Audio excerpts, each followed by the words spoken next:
Takes this out with no trouble. He's got 4 fire dragons and 2 giant worms.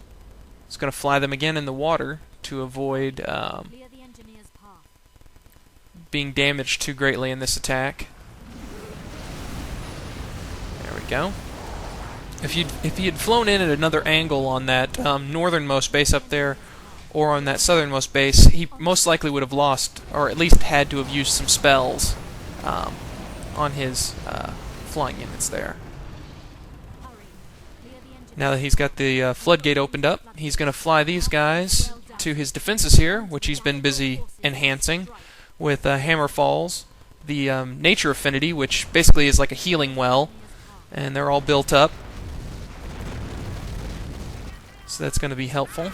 It's going to keep his units healed as they're flying over top of that. Runs a Kobold Engineer to use Voodoo Shack.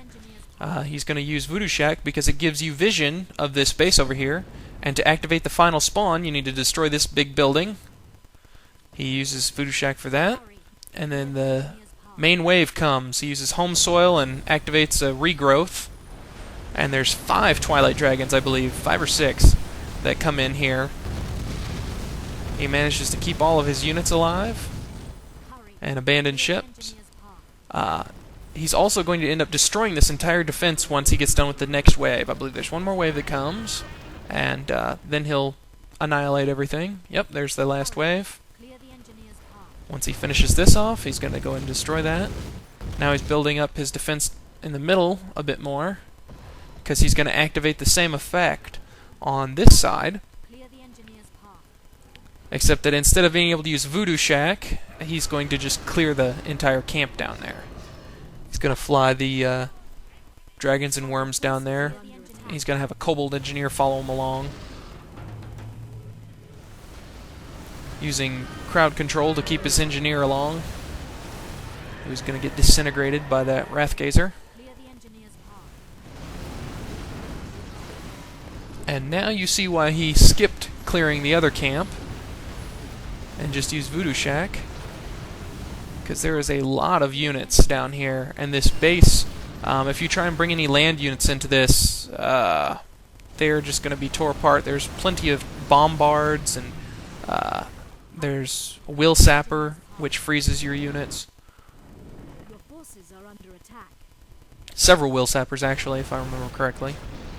You see the bombards there. He's going to go ahead and destroy this building, and that'll unleash the final wave.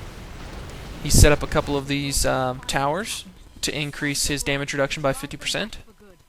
He'll throw down a Home Soil as well, and I think he even gets a regrowth cast before the Twilight Dragon makes it magic impossible to cast magic.